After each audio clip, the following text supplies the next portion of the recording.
wabarakatuh. Good morning to fellow scouts from Malaysia and good evening I bid to our speaker, Adam Crawford, and all Canadian scouts. I would like to introduce myself.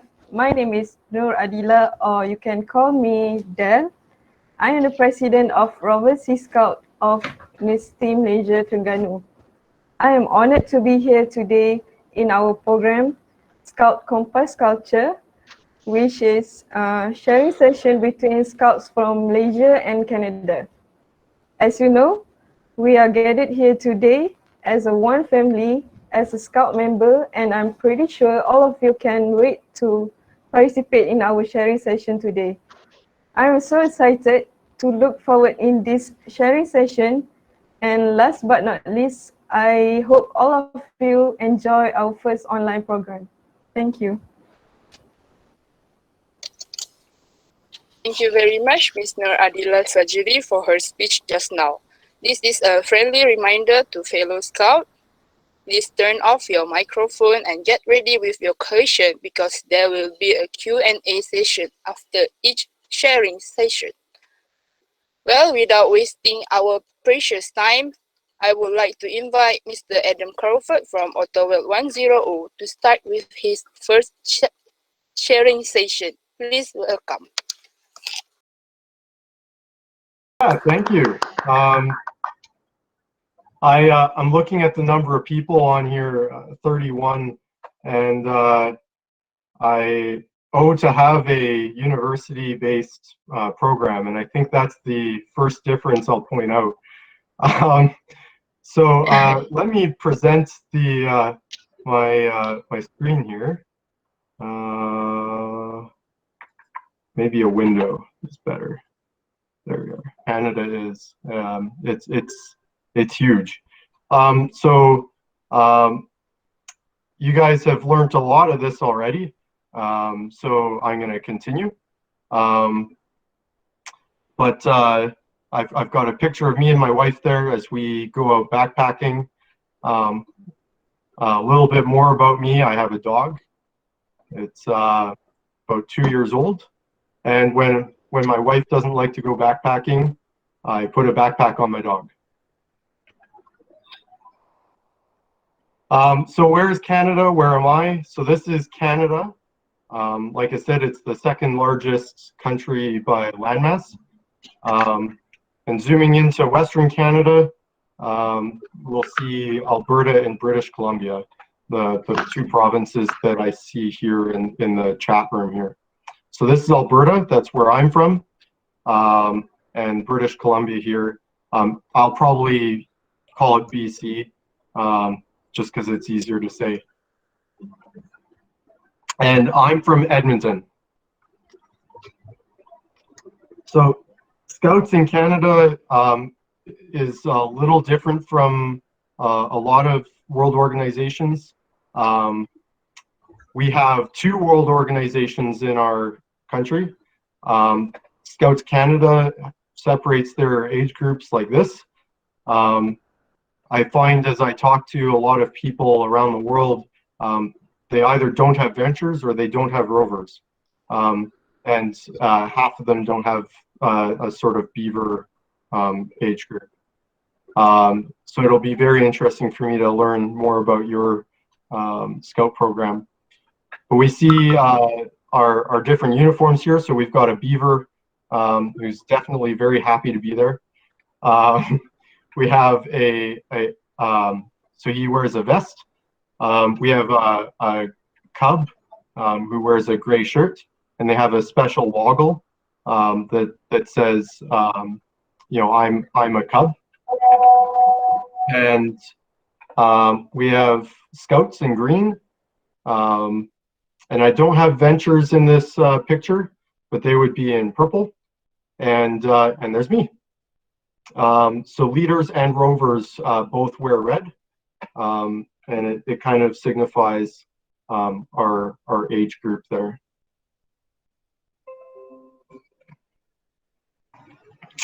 So what do rovers get up to?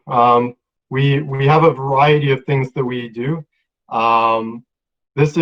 This particular picture was taken in a van as we were going across Iceland. Our rover crew is very active in doing international things. We find it really rewarding. So this is the international group that went to World Moot in 2017. So in blue here you see l'Association du Scouts du Canada. Canada has 2 official languages, French and English, and the association is French predominantly, and the rest of us here are in red. We're the predominantly English side, although there are many languages spoken in ours. Some pictures from our Iceland trip. So there's about 100 countries that were represented. This is just one subcamp. Going back to our local group though, so if you saw in chat, Glenn Crawford, he's my dad. He's one of our advisors. We've got another advisor here. So this is our entire group.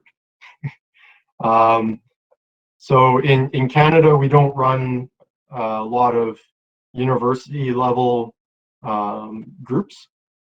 They tend to be run by churches or community centers or just parent groups that have decided that it's time they have a scout group.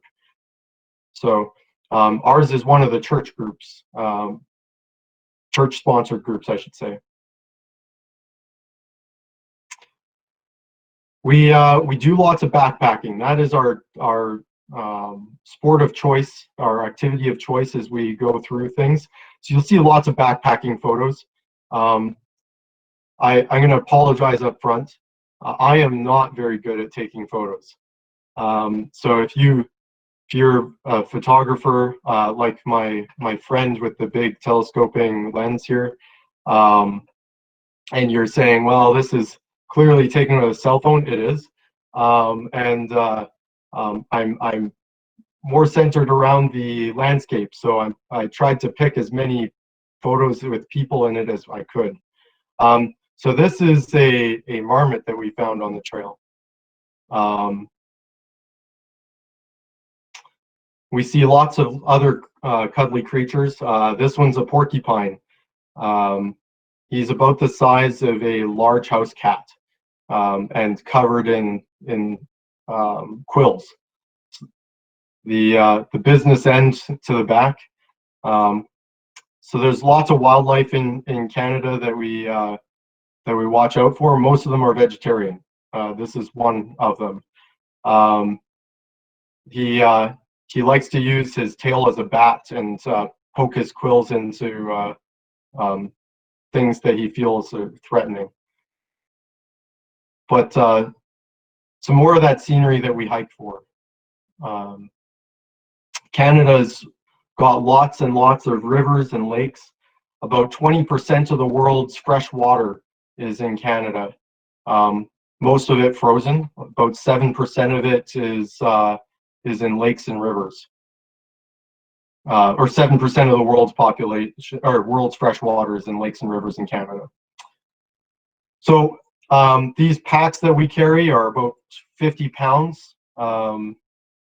So we like to take a rest when we can. Someone took a bunch of rocks and made chairs, so we sat in them. We have a lot of fun when we go hiking. So I decided to put some of those pictures in there as well. Lots of shenanigans, because when you're tired, that's what's memorable about the trip. Like I said, we've got lots and lots of lakes and rivers in Canada. So this is one of those lakes that we were able to camp beside.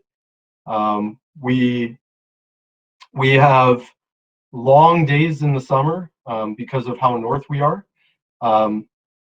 The sun isn't actually set yet. The sun sets around 10:30 these days. here in Edmonton, 10:30 p.m.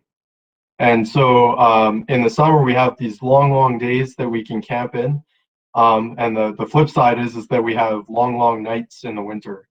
We'll get to that. More of these shenanigans. So one of our advisors was late to camp. So we decided that we would set up his tent in the middle of the lake. If you're wondering how this picture was taken, how that tent was set up, this is the setup photo. So the motto for Rovers is service. So this is a Scout-owned property where there's a few of those around here, and we volunteered to take the dock out of the river or out of the lake before the lake froze, because that could do some damage to the dock. So we before we took the swimming platform out and before we took the dock out, we decided to have some fun. So we took that canoe, we towed the swimming dock into the dock, or the swimming platform into the dock, set the tent up, and then dragged the tent back up out there, and then set up that photo. Our advisor came just in time to see us set his tent way out there, and demanded that we take it back in. It was a lot of fun for us.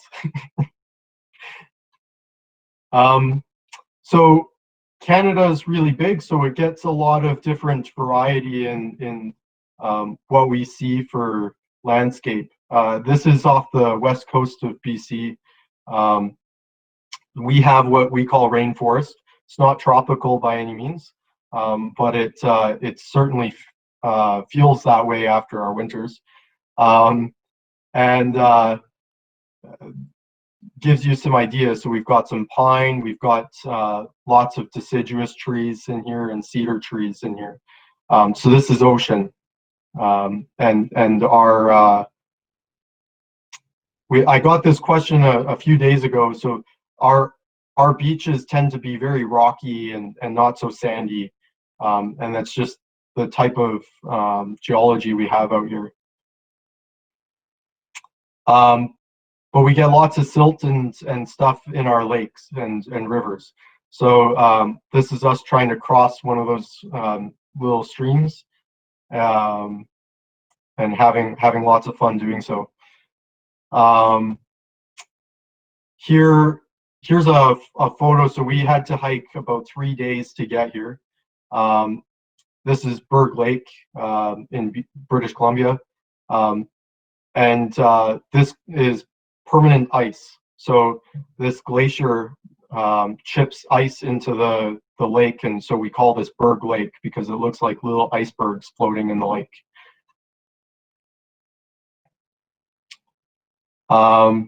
That's the same as the opening photo there. Just beautiful territory in our Rocky Mountains. When we get home, we like to cook on the fire, do lots of backwoods cooking.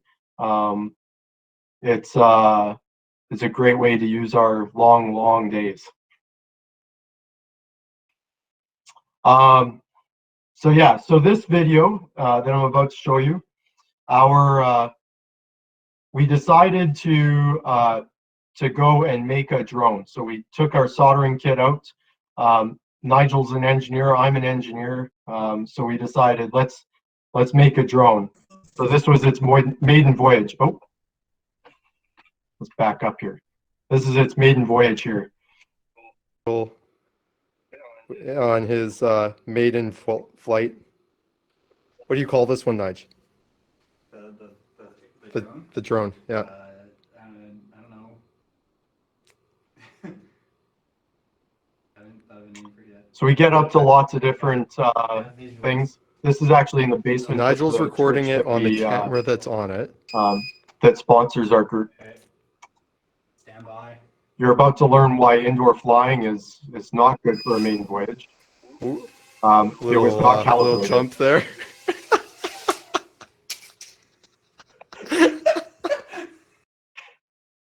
So some more of that's different scenery here. So this is back on that Scout-owned property. We have some sand dunes back here. So the youth were having a lot of fun climbing up and down it. Actually just off over here by about a kilometer, some rovers have a cabin that they made and camp out there every so often. Since then it's been torn down, but it was pretty cool when it existed. We do all sorts of things, archery, and this is pelletry. So we learn how to shoot pellet guns. This is an air rifle, so it's they pump it up, and then a little burst of air pushes a about 2.5 millimeter pellet down the range. So we teach them how to do it safely and how to do it respectfully. They had lots of fun that night. And yes, Canada gets cold. So we this is our expedition we did snowshoeing. So you can see my tracks here. If I didn't have these snowshoes on, the snow would be up to my knee. Instead, it was up to my ankle only. So it makes it a lot easier to walk around. Sometimes we use sleds to pull our gear. So that's what we did here. This is a little shelter that's in the middle of a nearby a nearby nature reserve. And we were tenting out there. It was nice and warm. One of our scouters, Scouter Glenn, likes to dress up in a dinosaur uniform. It's a lot of fun. We take that dinosaur a lot of places. And we learn some survival skills out in the snow. So the youth had piled up a bunch of snow and hollowed it out so that we could hang out in there. It gets quite warm because snow is mostly air, and then the rest of it is frozen water. And so we took a little sled and we made a door out of it. Off in the corner here, you can actually see a youth is drilling into the ice so that we can go fishing. This is on a lake that doesn't quite freeze through. So the fish are docile but hungry still. So we can actually go fishing, but we have to drill through the ice first. So I have another video here. This wasn't a scout video, but it kind of shows some of the culture in Canada. This is one of our winter festivals, and I narrate all through it. I'm not sure if you guys can actually Winter festivals. So there's syrup on a stick over there. Like, so you stick hot. So I'm gonna mute it. So there's over here we have a trough full of syrup. It's hot syrup that you from a maple tree that you pour in the snow, and then you roll it up onto a stick, and it makes sort of an ice treat that's very sweet. And it's about -27. We get down to -40 in Edmonton, plus wind chill. Over here we've got an igloo. It's sort of an ice house. And this is a local park that typically is stairs, but now is a tobogganing run. You can pick up quite a bit of speed by sitting on those plastic red sleds. This is a winter festival called the Flying Canoe. And it's French in origin. This one I hope you can hear because in COVID-19 we've had to get a little creative, and this is us singing Gang Gang Guli. We had to stitch all these videos together, but it was a lot of fun, and we used it for a digital test. You can see the youth are having fun in the forums and things like that. I won't show you the whole thing, but it's pretty cool, and we've been learning lots as we go through it, and I'd be interested to hear how you guys are doing scouting in COVID-19. And this is where I open to questions. Thank you so much for listening and weathering my technical difficulties. So, participant, do you have any question for Mr. Adam Crawford regarding on what has he shared before?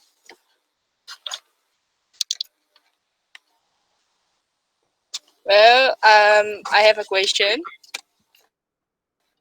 So they have a lot of categories of scouts, such as beavers, which age is around 5 to 7 years old. How do you train the kindergarten ages to do scouting activity? It's a great question. So a lot of it's there's a lot of hand holding. We obviously aren't training them knife safety. We do lots of nature hikes and instill the love of nature in them. We do indoor camping, so we'll teach them how to set up a tent, and they'll camp in a school gym or in our church basement.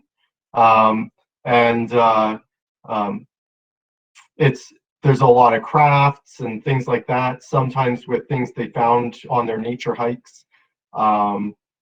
Sometimes to do things that are useful, maybe like creating a woggle, or you know, putting together a gift for their parents, stuff like that. Their motto is sharing, so we teach them how to share the things that they're good at, and to share the resources they have.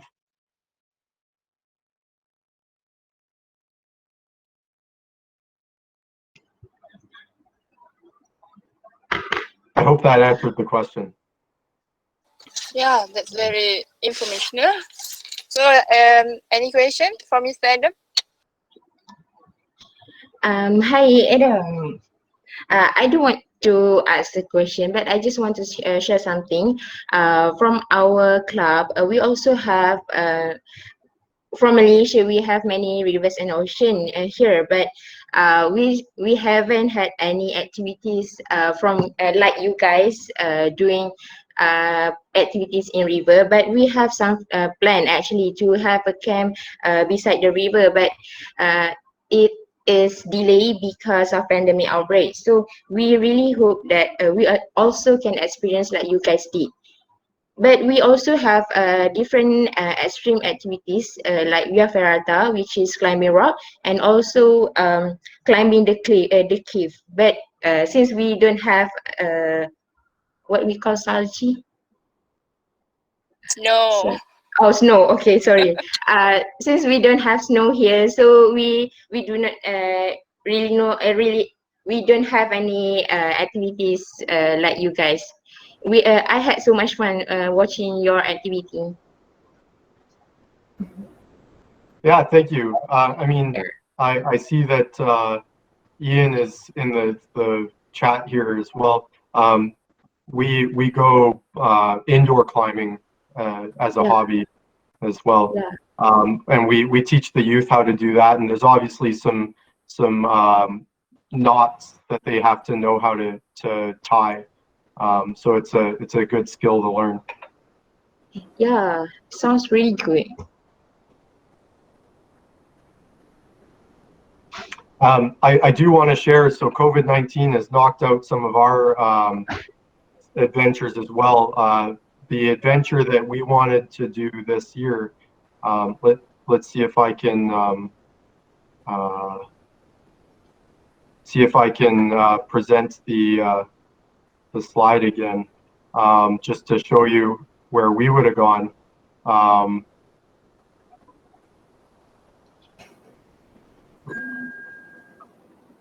It helps if I click share. Yes. So we would have gone from Alaska into the Yukon about here. It's a very long trail. It used to be for gold when back in the late 1800s. It was found out that Canada had a lot of gold up here. And actually we have gold in our rivers.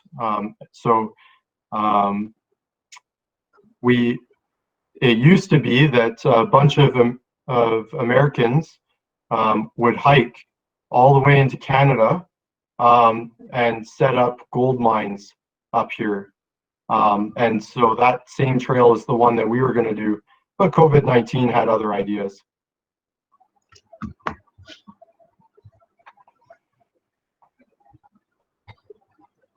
So feeling the pain. Yeah. So anyone got some question to Adam? I think someone in the chat box. Adam, could you please see at the chat box? Oh yeah. How was my experience camping during the snow weather? Yeah, it's not as cold as you might think.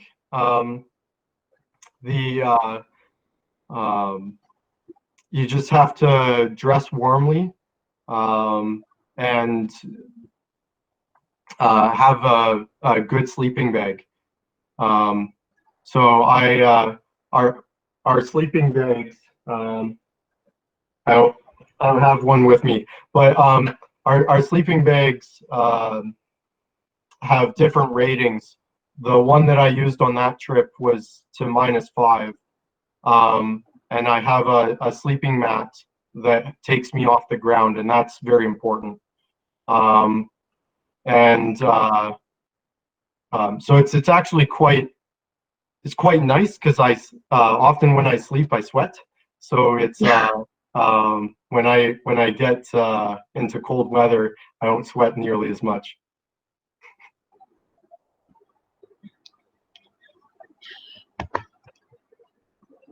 But I guess for us as a Malaysian who haven't felt the snow, the coldness of snow, I think we might die due to the coldness. It's only cold when it melts against you. Oh yeah. Otherwise, it's a very good insulator. Yeah. I see Steve says -5 is very cold. -5 is super warm in our winter anyway. My gosh. Oh my god. It's our summer right now, so -5 would be very cold for us. But in our winter, it is like t-shirt weather. We get down to -40 without factoring in how cold the wind makes us feel. I actually have a video. I wanted to put it in there, but I couldn't find it. Where I take a kettle of water and I throw it outside, and it turns into snow before it hits the ground. So that's cold. Yeah. And it doesn't matter if you're Malaysian or Canadian, that's cold. Even sitting in 16 aircon already cold lah.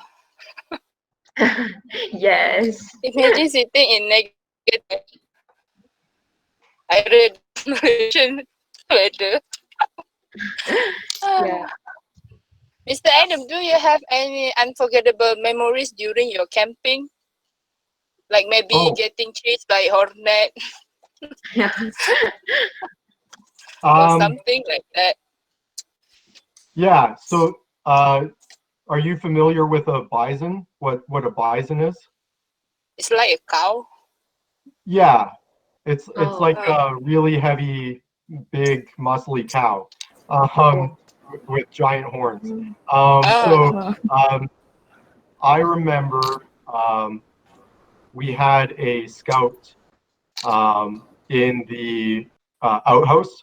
So it's an outdoor washroom, um, and this 1.5 ton bison comes up and rubs against the door of the outhouse, and because it's just scratching itself.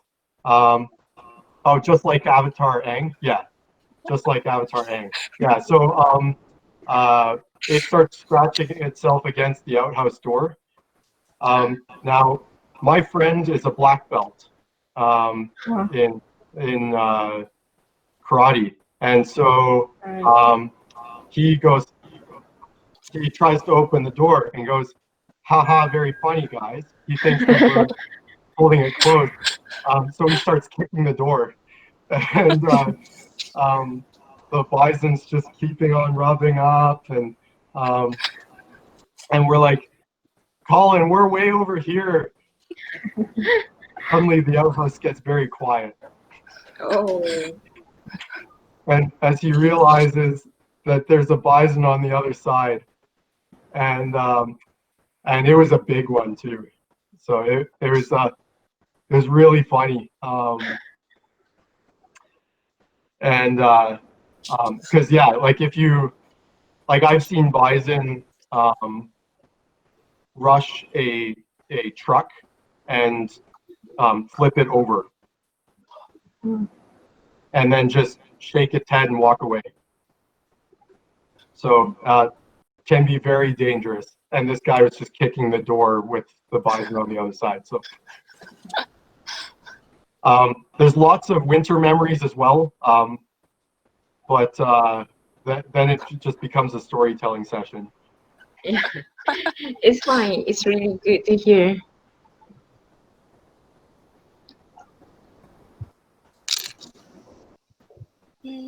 I'll share one though. So in my first winter camp, my very first one, I was wearing jeans, a denim material, because I didn't know better. We had to hike into the camp for the badge.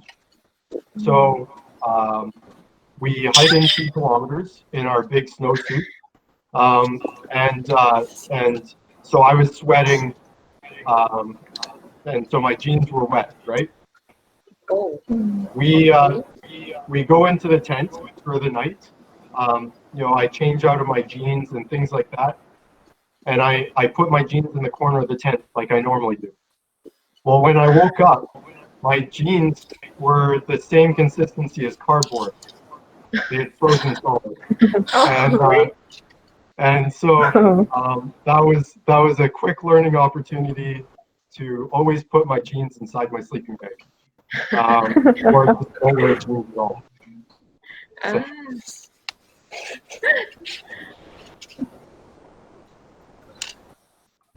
putting on frozen pants is not fun. For this, if I may ask, for us Malaysians, we rarely get to feel snow in our country. So does it get colder when it snows? It gets colder than it snows. It's colder. So it oftentimes, like temperature-wise, it actually gets warmer because you have to have clouds for it to snow.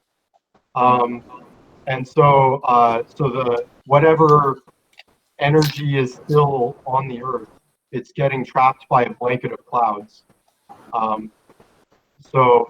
And reflected back by the sun. So it bounces between, yeah, it climbs a couple degrees maybe, but it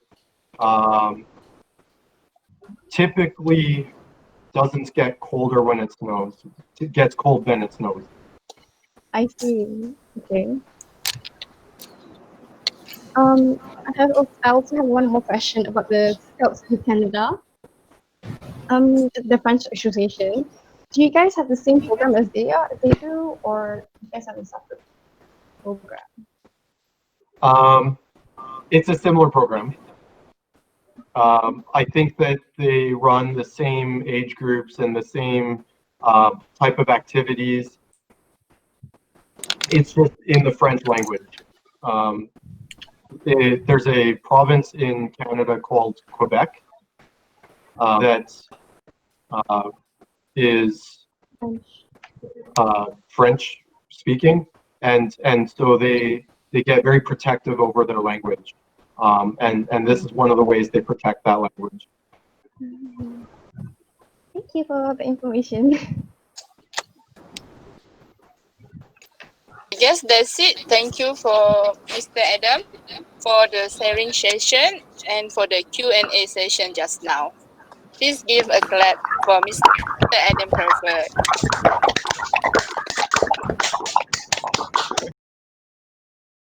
Let's move on to our next sharing session from representative of C-ROVER, KLKM UMT, Ms. Noor Izzati, to share KLKM UMT activity throughout the year. Please welcome Ms. Noor Izzati.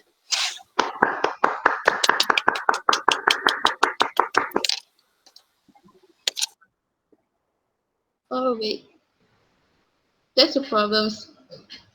You guys can hear me? Yeah. Yeah. Okay. Yeah. All right.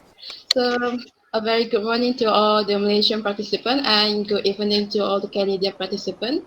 My name is Noor Izzati. So I will continue to our next session, which is the annual activity program that has been organized by UMT. Actually, for introduction for our scout, which is we are Sea Scout, which is one of the unit of in the Malaysian Scout Federation, apart from the regular scout. And in terms of the training scheme, it's still the same, but it has a little extra, and also with the bunch, which is in terms of uniform, everything is the same, and the and also the badge arrangement also the same, but the differentiate between the Sea Scout and the other scout is the color of the uniform. So as you can see, the white color one, yeah, is the Sea Scout. Oh, today I'm not wearing because I just forgot where my. Okay, I will present. Wait, I will present now, which is okay. I will continue. Okay. Okay, this one is the KLKM UMT annual activity program for the 2018-2019 session. And actually, the KLKM UMT has successfully organized a lot of programs that are able to enhance the scout experience, scouting skills, and many more. So this is the first program, which is the consolidation program and organization strengthening. This program, this consultation program will run after we selected the newest organizational council for each year, and the selected council will participate in this program. This program is important because it will strengthen the relationship between the new council and the former council, either the senior or junior. So actually, this is the activity, which is they will learn how to manage the organization, the skill, and the scouting knowledge, and also be able to learn more scouting. With this assistance of this program, we can further encourage the members to be a good leader in terms of planning and management of future programs or projects. So you can see we have, this is when we try to do basic type note, and there's a lot of activities which is we have done. And the next one is ROVERS, Back to School and Aspiration Night. This program usually is the night we appreciate the former scout, or we want to give the appreciation for those that serve well in the scout.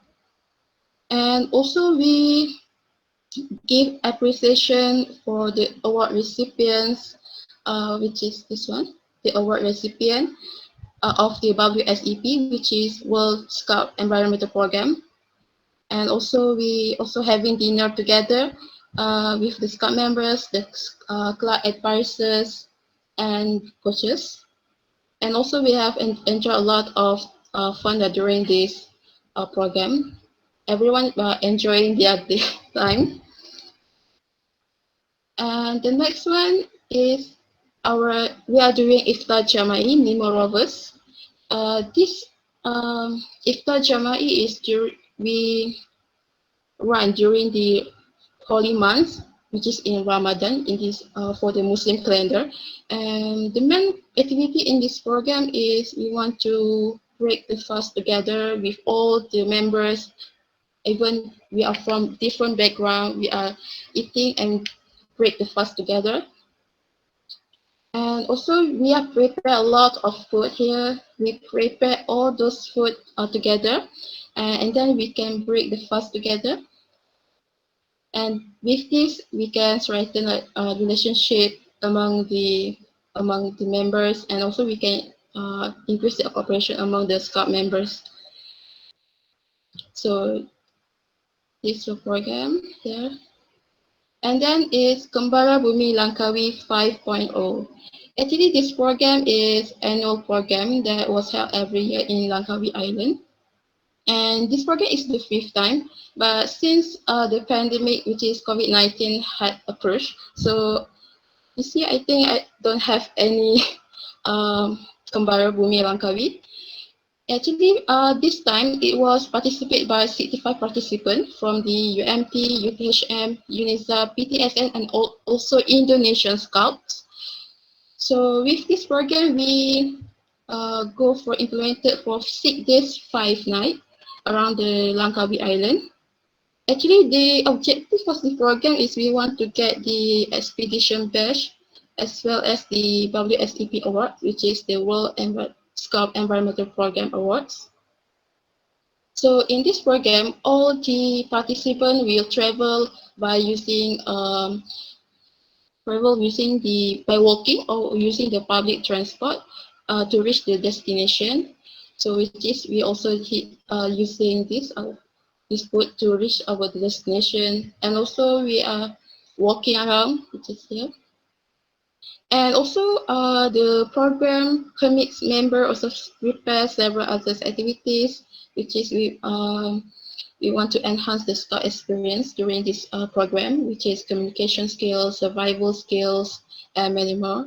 And also we have a lot of activity, which is community service, and also we visit the historical places such as Perdana Gallery, Cable Car, and Mastery Tomb. So here there's pictures that we doing during the KEMBARA BUMI LANGKAWI.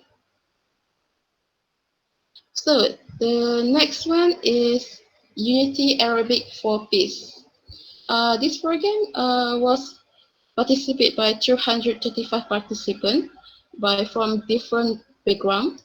And this program is implemented during the conjunction of the World Peace Month of World Peace Day. So this program, we want to get the recognition from the Malaysian Scout Federation in conjunction with the World Peace Month. And this program actually we do relationship between the association with members of PPC Dance Club and Brighton Cultural Club that also conjoin together to make sure this program success.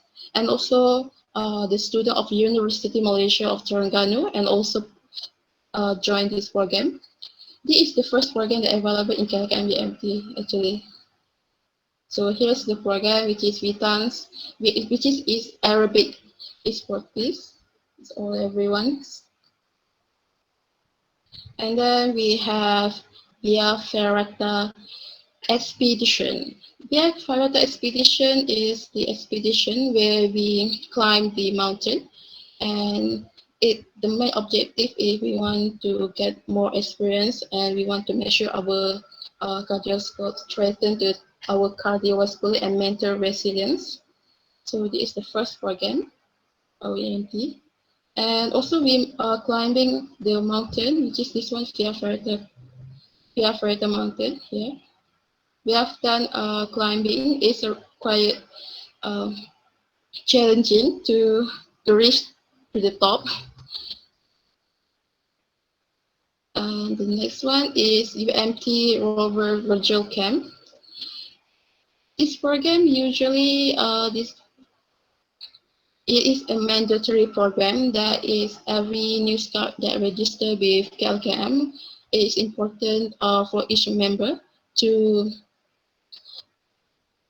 join this program. So usually in this virtual camp, we will learn the basic scouting skills such as doing the tight knot, do the morning ceremonies, and also how to do the ceremonies, everything, the basic scouts, and also how to do marching and many more. And also this program, everyone can be more comfortable with each other, and the relationship between them be more intact in terms of teamwork. So actually, this one program is a mandatory for everyone who join the KLKM UM Scout. So for the achievement, I think I will call Miss. Actually, for KLKM UMT has a lot of achievement that has successfully received, and KLKM UMT also able to stand as high as other scout organization. So I will call Miss Aqila, Aqila, to give more elaborate about this achievement that has been received by KLKM UMT.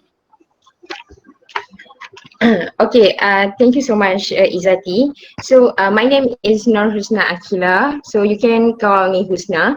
So I'm going to show you some achievement that we achieved before this. So next, the first achievement one is World Scout Environmental Program. For your information, this 2019 was the first, our team was the first one to achieve this certificate with the UTHM cooperation. UTHM is a University Tun Hussein On, which is we did a collaboration between both university to do a WSEP project. Okay, the title of the project SWA and WSEP is a coral reef propagation and planting. We did the project in an island. The objective of this project was to create a marine awareness and environmental to increase appreciation of coral reef ecosystem among the community. So we want to let more people know about the benefits and the advantages of retain our coral reef. We learn how to plant the coral reef in the Pulau Bidong, Terengganu. The Pulau Bidong is an island which UNT own, so we can plant the coral there. So for the SWA, 2019 was the first time that our team to achieve this certification. Before this, we have some team from other university achieve this certification. But for WSEP, we was the first team representative from Malaysia. So the next one is last year for the KBL KEMBARA BUMI LANGKAWI, as Izzati mentioned before, we combined the expedition batch and also WSCP batch. So I was the director program for this project. For your information, the title of our project is Organic Garden in School with Kids. So as we did the project in SK Kelibang Primary School in Langkawi, so we plant the garden, we built the garden in the school with the kids. So the objective of our project is to create the awareness and environmental education to increase the awareness of using organic garden instead of synthetic one. So we did grow the plant using organic containers such as egg rack and also a paper rack. So for now, we did the project last year and we already submitted the report. But for now, we still wait for the result because it was delayed due to this pandemic outbreak. So we hopefully we can also achieve the WSCP certifications like the last batch reach. For the next achievement is this is our former president of KLKM UMT. He went to Vietnam for student volunteer missions. So he went there with other Malaysian representative, which is they went there around 2 weeks to do volunteer project in Vietnam. So yeah. Okay, so for this Student Excellence Award session, this is the award that was held in UNT to give a student award for the achievement. So we successfully reached got 5 awards, which is first student icon, second best uniform body program, which is we also recognized as a body uniform in UNT. The third one is the best volunteer leader environmental categories, which is our WSCP project. The fourth one is volunteer program, which is we also recognized as a volunteer club that we also did Go Green, which is community volunteer program. And the fifth one, best faculty associations or club program, which is we got best program, best club program of, among other clubs. So that was the achievement that we successfully got until last year. But this year we do not know yet. But we still have some other plan. But we hope that we can also achieve something new like Canadian Scout achieve, right? So I think that's all from KLKM UMT. So thank you. So that is all from us. So there is any questions you can ask in right now. Thank you, Ms. Noor Izzati and Ms. Norhusna Aqila. Is there any question for both of the speaker just now regarding any question?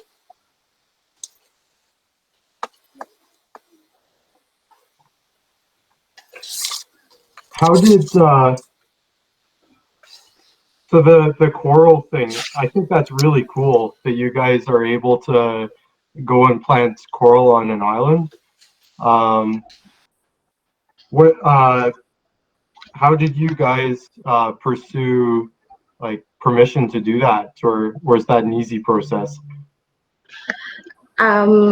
Actually, it wasn't an easy process, but as I mentioned before, Pulau Bidong Island is a UNT owned island, so we can get what we call a right to do some activities in an island. So as UNT is an oceanography major course in UNT is an oceanography university. So our major is in ocean program.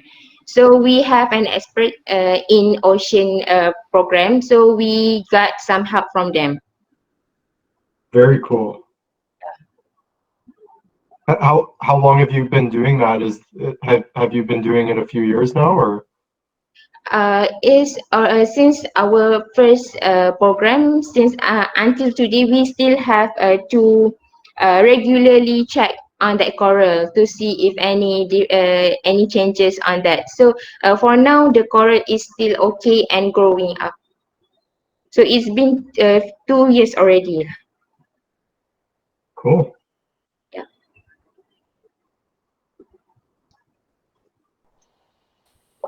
Do you do a lot of scouting activities with other countries that are so close to you?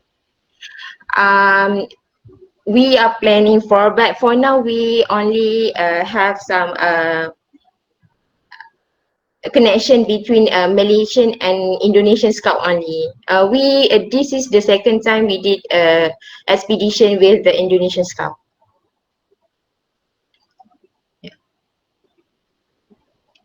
But I hope maybe one day Canadian scout can come here and did some expedition with us too.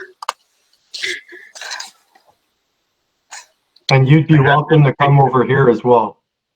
I think it'd be cool to go over there. Yeah, I really hope that I can be there. We'll have to show you guys snow, but hopefully in the summer. Oh, so I have to go. We have to go there during winter, right? Well, winter would get you the cold stuff. I was gonna say, in the summer, you just need to look a little harder and go a little higher up in the mountains to find the snow. It's still there. Oh, really? Yeah. Maybe we should go there too. I'm lucky. We have a plant, as I shared on the chat. We have a plant in Kuantan, so I've been there twice now.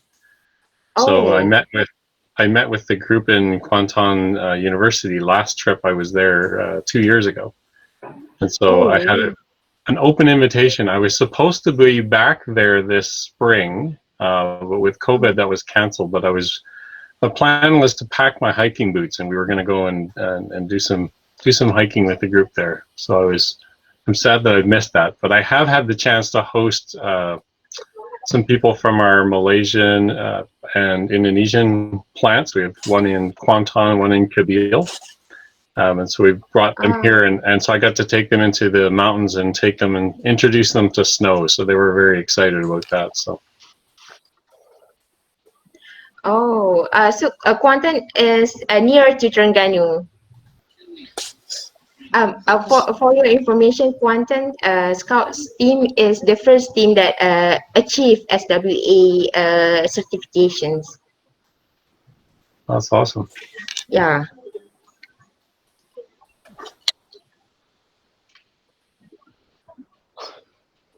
So how many rovers do you think there are in Malaysia? Oh, we have so many different groups. We are from university group, so each university have one group each. We title it as KLKM. So we differentiate with different university, while for each state also have a different group. So it depends on if they want to create a new team, then yeah, it's depend on different group. But from this forum, we also have a different group actually from KLKM Unisza, KLKM UM maybe, and some different group here.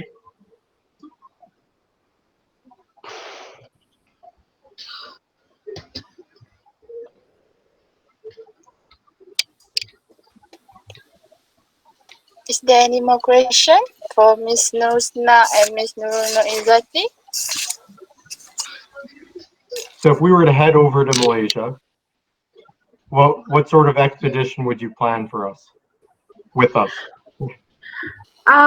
Maybe we can go for expeditions around different state, different than Terengganu, like we did KEMBARA BUMI LANGKAWI. Yeah.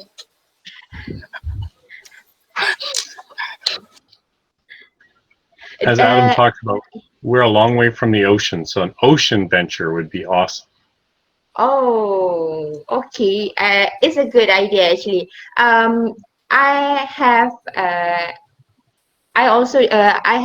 experience joining expedition in island, which is we call it Scotland Island. during the expedition, we went for hiking in the jungle, and we also did survival skill in ocean. Maybe we can do that too. If you want, if you plan to come to Malaysia, we can do some planning maybe.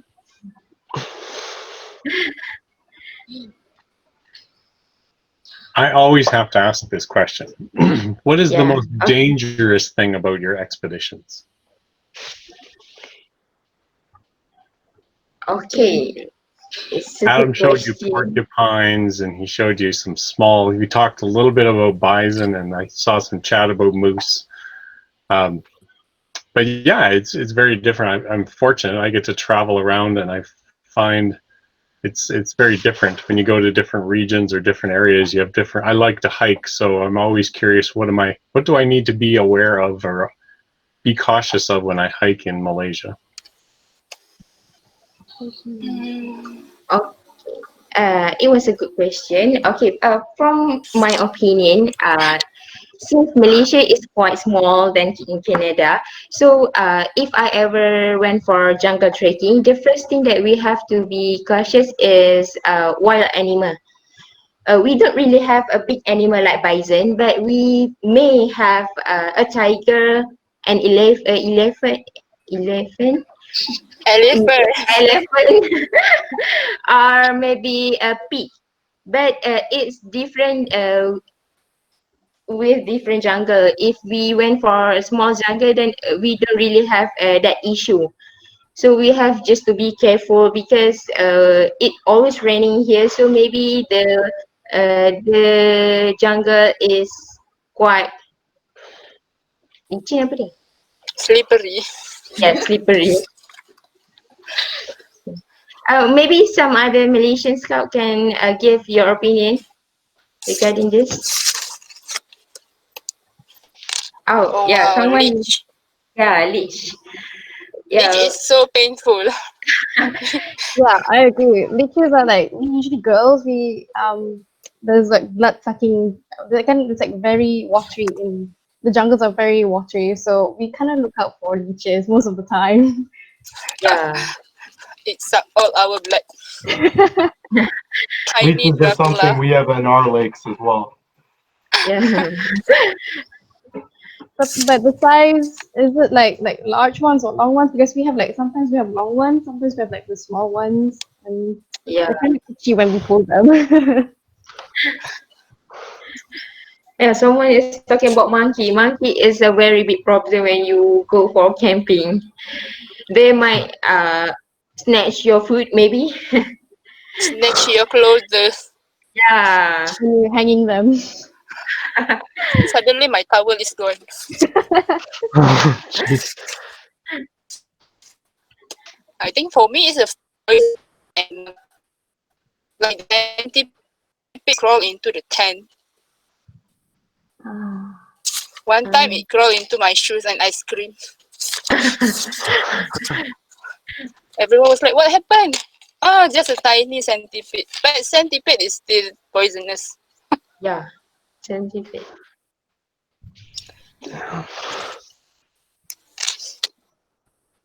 Yeah, we're lucky. Our biggest problem is bears. So they can be avoided just by being noisy and hanging our food in a tree. I don't imagine hanging a food in a tree would be much help against a monkey. Have you ever encountered bears in the wild? Oh yeah. Oh, Like really? bears, honey bears, brown bears? Yeah, I've met black and grizzly bears. Oh, grizzly bears are like huge, like seriously huge, right? Yep, they're both big enough though when they're mad. I'm sure. Just like the centipede's big enough when it's in your food.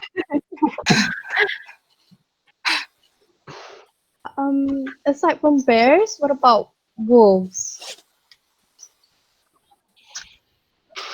We have wolves here. Rare that you would see them. They're very they don't like people, so they tend to stay away from them. As Adam even said, grizzlies are big, so they know they're the biggest thing around. So they don't want conflict unless you encroach on something they've killed or their food or their cubs. So if you make noise, they know you're coming and they tend to move away. Black bears are actually more unpredictable. They will stalk you. They will do. They're opportunists. So they will, if there's nothing better around, and they can be more dangerous. But yeah, some of the smaller animals can be challenging, but we don't have, as I posted on the notes, we don't have a lot of poisonous animals. So those are the ones I'm always cautious of. I did a work trip in Mexico, and I was 3 days working in a yard full of pipe before somebody explained to me I should be paying attention for the black widow spiders and for the centipedes and for the it's like, oh great, that's awesome. I've been all over them for the last 3 days. So it's just the not knowing. So safety is a big part of our culture in our company. So those are often things I talk about when I go to their companies, like, you should tell people this. They don't know this because they're not used to it or not from here. So I've hiked in parks full of alligators and things, and it's like, good to know. Those are helpful. Snakes are bountiful in some of those areas. We don't have poisonous snakes in Canada, or very, very few. So when I go to other warmer areas, that tends to be more normal. So a bear is easy to see. You won't miss that.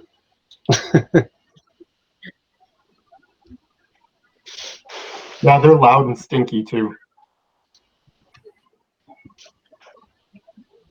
So what about tigers though? What happens when you come across a tiger? I don't think. You rarely encounter tigers actually. Yeah. There's not many tigers anymore in Malaysia. They all went hike. They migrated somewhere. And the scout in Malaysia, I think, choose a safer place to camp. Instead of going into the deep jungle, we just go into the thin jungle, the safer place. We have reserve forests that we can go to. We can go kayaking with our rivers, something like that. A safer place lah. Relatively. We don't really see tigers. Except in zoo. Maybe Akmal can share their experience because he is a hiker. Akmal? Yes, hiker in Malaysia. Where's Akmal?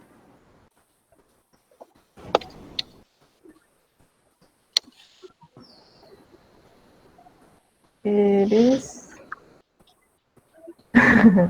Okay. Yes. It's okay. Jadilah broker macam saya. He is a hiker, but He may be shy right now.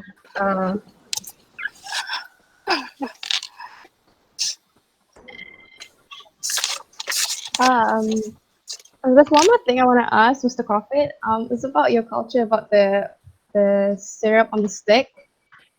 You guys actually do that for the winter festival, is it? Like, you guys actually take the snow, like fresh snow, and then you guys cover it with the syrup that you get from the tree, right? It's very very tasty actually. So there's I think it's a tradition more out of Eastern Canada because that's where a lot of our maple trees are. But it's very tasty. So you have to boil the sap first so that it's a syrup. And it's because if you don't do that, it's quite bitter. But once you do it, it's very sweet. Oh. And better consistency too. You guys have to tap the tree to get the syrup. The color of the syrup. Yeah, it'll literally flow out of the tree when you tap it. Like drips out. Yeah, Safe is right. It's a lot like honey. Oh, okay.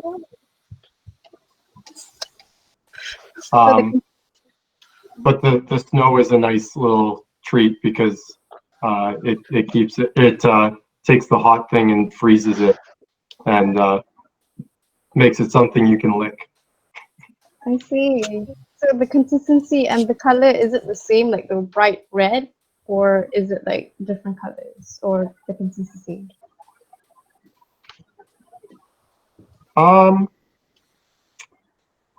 The consistency really depends on the quality of the syrup, and I think the color as well.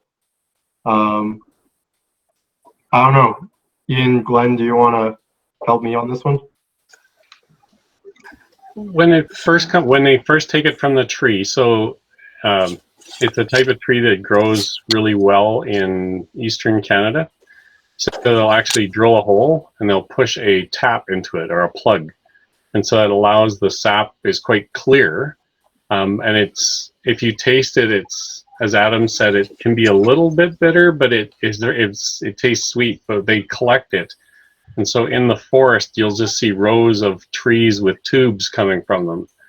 They'll collect all of that, and then they boil it, and then they boil the moisture off, and then it becomes more like the syrup that Adam's talking about. So it's actually concentrated and becomes quite high sugar. And so but then it also darkens. It'll get kind of a sort of a tan color to it. So when you pour it on the snow, it'll freeze it. So then you can actually pick it up and it becomes quite sticky or tacky. Otherwise, it's just like, just like a liquid honey. It's very fluid, but yeah, very tasty. It's a lot of work. Yeah. Okay. So the one experience I did not have when I was in Malaysia, and I regret not having it, and you will all laugh, but my hotel signs continue to tell me I'm not allowed to have durian in my hotel. No. Yeah. Now, I know the reason why. Is it that bad? Yeah, it's very pungent. Strong order. There were two. Durian was not allowed, and the other one they said is quite red. Mangosteen. That sounds right. So they were really they were adamant about it. Yeah, those two are like the two popular fruits, forbidden fruits that's not allowed in hotels. So it's the pungent odor, so that's why they don't allow. Yeah, and mangosteen is because of the color. It'll stain everywhere. Oh yes, definitely. It's sticky and the color is very pigmented. So if you get it anywhere, it's really hard to take it off or wash it off. So Adam, we have to get a durian fruit sometime for one of your meetings. Yeah, your house, not mine. I was going to say your house has the bigger kitchen. You gotta eat durian outside of your house. Yeah. To keep the odor out, or else your whole house will smell like durian. Yeah. You've been warned. You have been warned by a Malaysian. There we go. Ian, does your balcony count as outside? More or less. More is As long as the door's there. closed.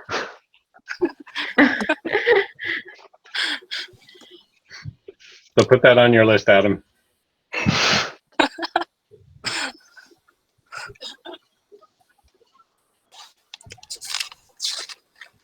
Is there any more question from any participant?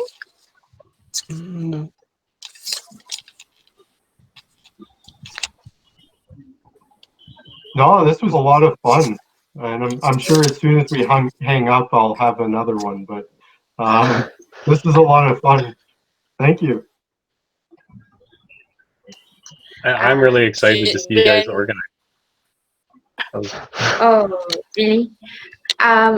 Do you guys have plan to come to Malaysia?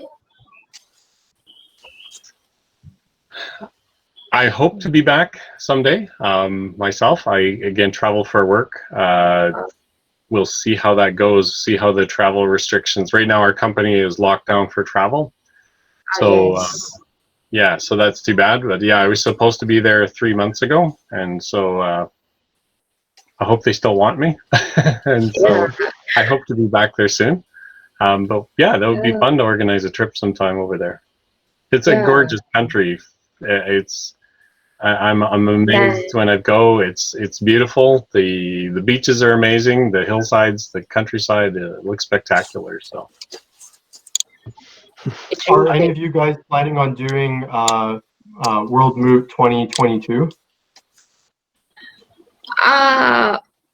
For me, I'm not really sure yet because it's too far from Malaysia and the fee quite high for us. We are a broke student.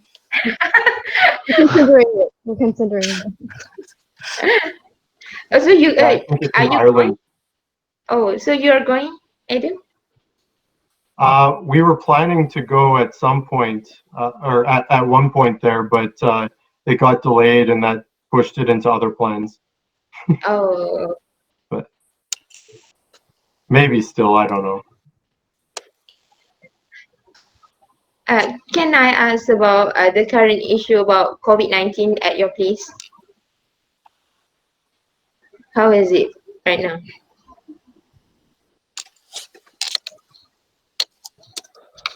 the infection rate here is fairly low. We're there's a great saying that I laugh about often. The one thing that you will find if you come to Canada, when I hosted some people from Malaysia, I took them to, we have another manufacturing plant. It's about an hour's drive from here, and so we drove there, and I could hear them talking, and so I finally asked them. I said, well, I knew there was a question. We have very few people. We drove for an hour and never passed through a single town for an hour. So in 100 kilometers, we didn't pass through another town. So our population is quite low. So in terms of spreading a communicable disease, it helps, because it's really, you're able to restrict movement or at least isolate people quite readily. So yeah, we reacted much faster in Western Canada than some of our Eastern Canada. British Columbia has some, they were quite early in getting some of the early COVID cases, because they have a lot of people from China and Hong Kong have places in Vancouver. So they have either dual citizenship or they have residency in both places. So they were introduced to COVID quite early. So that it sort of made everybody put actions in place earlier than some of our other parts of Canada. So we're quite fortunate locally, but it has impacted us a lot in the activities that we can do. But yeah, our overall infection rate and death rates have been really, really good. It's of course unfortunate, but it's we're good. I am in touch with our plant in Kuantan and Kabul, and I understand they're struggling in their operations. Again, just large populations, lots of people, close contact, and so we don't have quite that same level. So is that fairly accurate for where you guys are at? Has it been what's the infection rates, or what's the immediate impact been on your cities?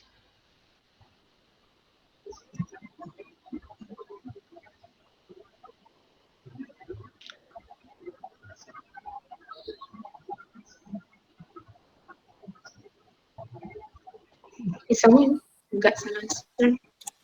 Someone asking when is the best time to camp in Mount Robson. I found it, Google it quite interesting. Rizal Ridwan asking. I'm just reading his question. That's a very hot commodity in Canada. Like you have to book it about up to a year in advance when you want to camp. But in terms of timing, August and September is probably when the weather's the best and the conditions are the best. Like beginning of August to beginning of September. By mid-September, it's starting to get buried in snow again. But like for outside of COVID, like I have no idea what's happening with reservations for next year, but usually October 1st of like for this summer's reservations, they opened up on October 1st, 2019, and they're all gone by the end of that week, usually. So it's a tricky one, but some of the pictures like Adam was showing were from Mount Robson. Yeah, it's beautiful for sure, but Ian's right, it goes quite quickly.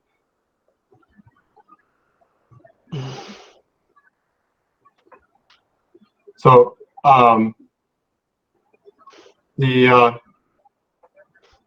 one thing I really like to do, and I'd like to share this photo.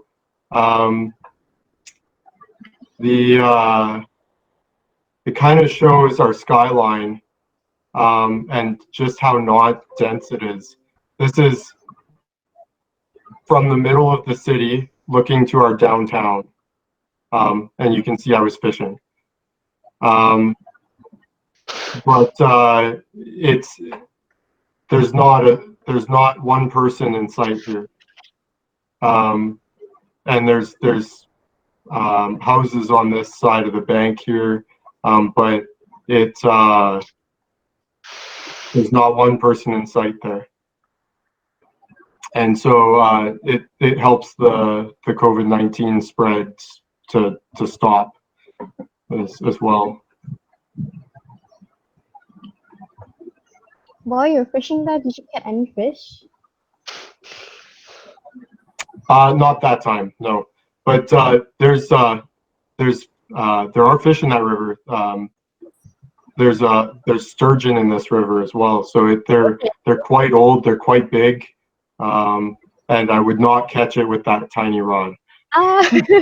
Sturgeon doesn't like there's caviar, right? Oh, I'm mistaken. Sturgeon there's caviar, right? They have caviar in them, right? The eggs. It's called caviar, right? The sturgeons. I don't know. Yes. Yes. Yeah. Okay. I don't think it's something that we're allowed to Harvest. Harvest right now, though, right? Yeah, not in Canada. Yeah, unless you're so we would not be allowed to keep a sturgeon if you did catch one. You can take all the pictures you want, but you'd have to release it. Release them, okay. So it's a catch and release fishing. I see. Yeah. Yeah, for sturgeon it is. Unless you're a Native American, you would be allowed to keep it because that's your treaty right. You'll be allowed to keep them. I see. Okay.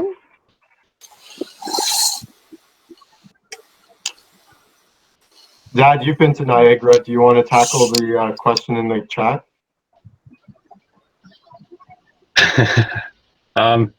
It is gorgeous. Niagara Falls is a place that I have no interest in going to because it's kind of it's a bit of a. I expected to be very underwhelmed. I thought it would just be very small and wouldn't be. It would be overblown, or the story or the hype is too much. But it is quite fascinating. It is gorgeous. So yeah, it's a waterfall that crosses both the Canada and US border. The larger part is in the Canadian side and the smaller portion is on the US side. I can't remember how much water goes over it. It's hundreds of thousands of liters a minute. The waterfall is about, I'd say it's probably about 50 meters across, the main one, and the water is probably 2 meters deep. And then it falls, I think it's 60 meters, I think is the falls itself. So yeah, it's quite spectacular. I was amazed. But yeah, very pretty, well worth it if you're in that area. It's a long way from here. By plane, it's about a 4-hour plane ride. So it's a long way from here. So it's about 1,000 kilometers, 1,500 kilometers from here. But yeah, very pretty, very worthwhile. The flow rate, because Dad was blanking on it, it's about 2,400 cubic meters per second. There you go. And yes, you have some beautiful waterfalls. That was my one ask. If I came back hiking, they offered to take me on a trail that would take me up to some local waterfalls in the hill country close to Kuantan. Okay. Can I show you guys a video? For sure.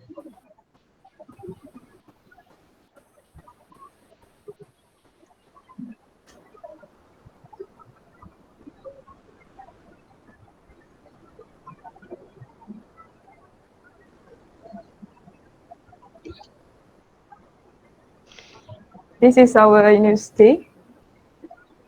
University Malaysia Terengganu at the East Coast. And our university is a seaside. As you can see, there's a sea, ocean, Asia Pacific Ocean. Oh, yeah.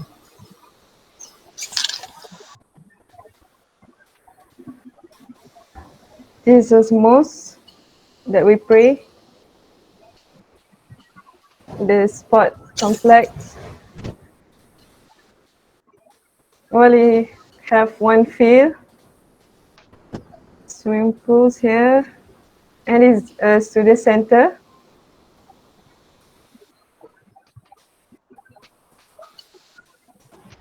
This is our oceanography laboratory. And we have the expert to teach.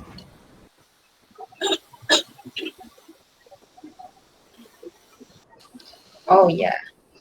Hatchery. You can see the fish.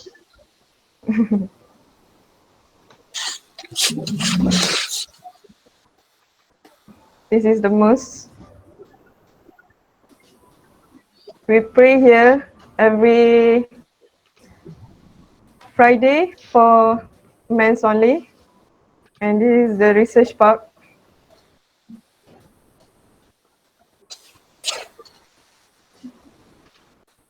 This is the lake, the largest lake in Terengganu.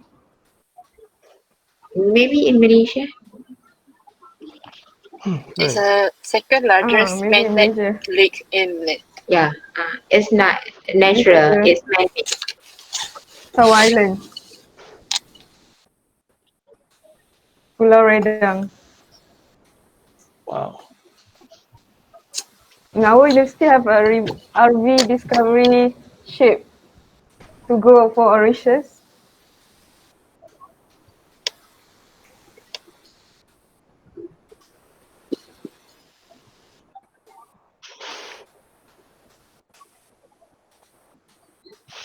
This is our island owned by UMT University. This is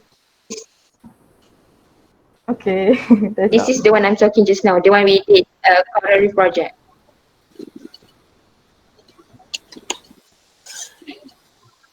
Mr. Adam, if you go to Pulau Redang, you can meet the island turtle. It's so friendly, it let you pet its back.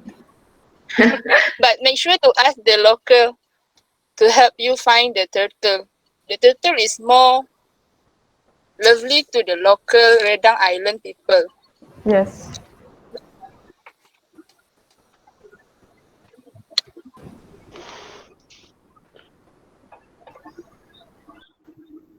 Very cool.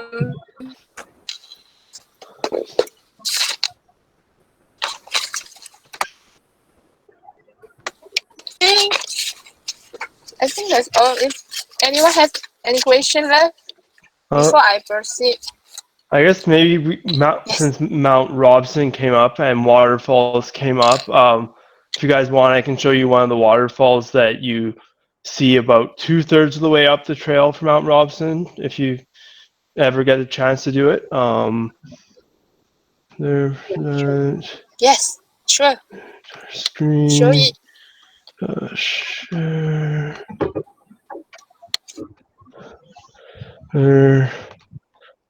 Okay. There. Do you see the background of my computer here?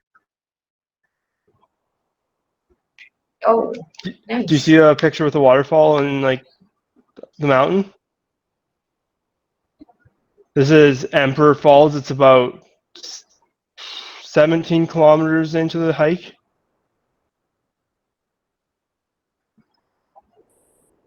Yeah, something like that. So yeah, that's a highlight. One of the highlights along the way. There's a bunch of other waterfalls about 11 kilometers into the trail. There's a reason they call it the Valley of 1,000 Falls. There's all kinds of different waterfalls along the trail. It's definitely a good one to do if you get a chance to check it out. But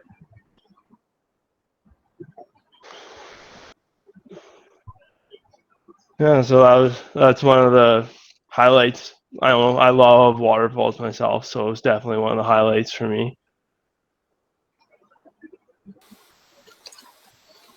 I think in Terengganu we also have camping site near the waterfall. It's called Air Terjun Sekayu.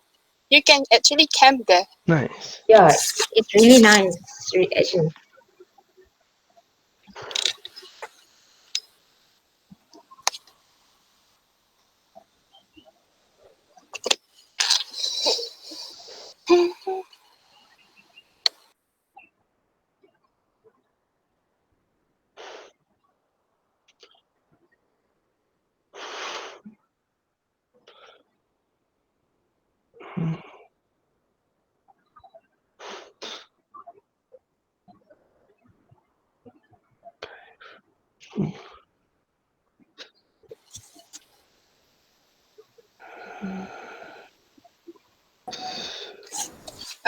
Do any of the scout have their own experience to be shared during our session? If you have, you can actually talk about your suggestion or your own experience during camping or scouting activity.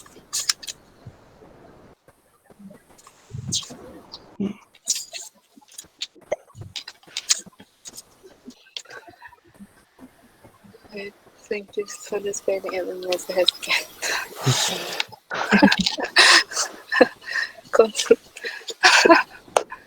I think with how our Q&A session has ended, it can be concluded that both countries actually have very, very different culture in scouting and their own experience.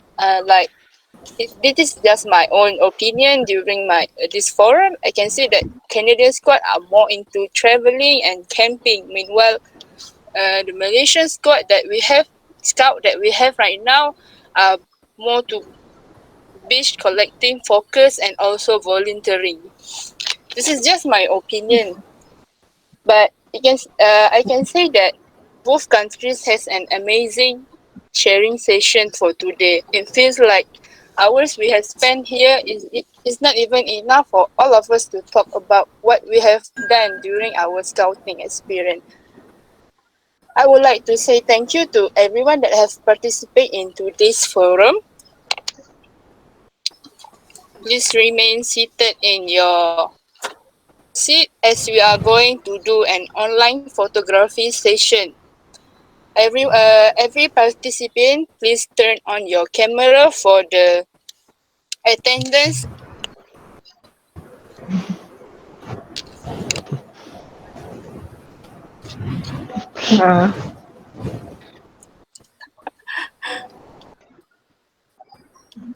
Nice.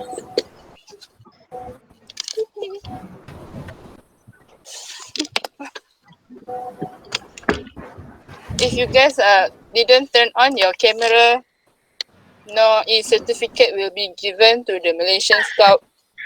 I am threatening you guys. Hello. Hi. Oh, finally, we Sorry. can see all of the participants Can I here. talk first? Oh wow. Hello. Hi. So,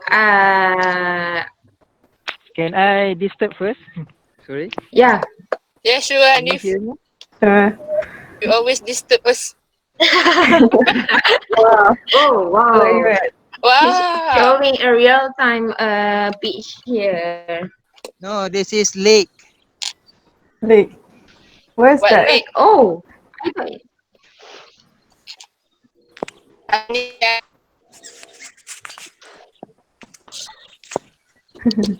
I'm actually working right now, so you can proceed first. I just want to show you the link. He's working right now, but he just want to join us. That's how we live. He's the former president.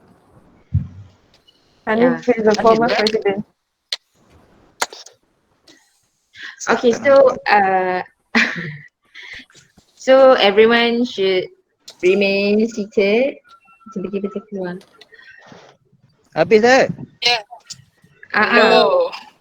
Kami Nak gambar. screenshot gambar. Anik kau duduk diam-diam. Yang gerak. Tak tahu nak berjalan ke nak. Okay, AJK tolong the AJK apa? The exco please ready to snap the photography. Everyone please smile. 1, 2, 3. Wait, yeah, I need to do something. Everyone can screenshot their Topi what? Yes. So that we can have a proof that you attend our forum. Dan lagi satu email. Tolong tulis email yang betul-betul korang boleh login ya, sebab sertifikat kita akan bagi melalui email saja. Yes. Can I have one volunteer from Malaysian Scout to actually share their opinion and conclusion for this forum? Anyone that want to share what they feel or their hope for today? Like, it's okay if you have broken English, I will fix it for you. Like I did just now. Like I did just now. Yeah. I just want to know, what do you feel about today's forum? Maybe we can actually do it again, maybe with another country scout. I find it very interesting that we have interculture video conferencing with another country, with another scouts. So this is the first time for me that to have a scout meeting, and I find it very interesting, and there's a lot of knowledge I've gained today, and I hope to do more like this activities. Yeah. And everybody being vocal about their opinions and their experiences, because I'm sure you guys have a lot of experience to share. This is that maybe I know some of you guys are shy, probably shy. It's okay. But we're all here. We're gonna listen. We're all one. So I hope you guys do this more often. So it will unite us through internet. Yes. Saya sebagai director of the program, so saya sangat berterima kasih kepada semua yang join. Ramai yang daftar tapi tak ramai yang join. So kita kena ada fair and square. So Ni kerja ni. Itulah. Terima kasih kepada scout selain pada UNT yang nak juga join program kami ni. So hopefully kita boleh jumpa lagi in the next program. Walaupun tak tahu lagi lah bila kan. Ada KLKM PSA juga. Okay, sorry saya tak tahu sebab kita tak sempat nak intro kan. So thank you so much. Ada KLKM UTHM juga. Okay. So nice to meet you guys too. So nanti kita akan upload gambar dekat group dan juga dengan official account KLKM UMT. Nanti dia. Anik, mute lah. Dia tengah struggle dengan kehidupan dia. Orang lelai. Itulah. Hi KLKM UM. So thank you so much for joining our program. So mungkin itu sajalah. KLKM UTM pun ada. Wow. UTM, kami tak sangka ada different KLKM kat sini. So macam wow, cepat betul benda ni tersebar kan. Macam tu. So itulah. Harap korang pun dapat buat program macam ni, nanti kami join juga. Yeah. Okay, so that's all from us. Jangan lupa isi Google Form lagi sekali ya. Nanti mungkin kita akan minta daripada KLKM mana senarai nama mungkin. So nanti update daripada group ni, jangan left group lagi tau. Okay, so that's all from us. Thank you so much. Thank you. Bye. Thank you. Hope you guys have fun. We did. Yeah. Link video. Thankfully.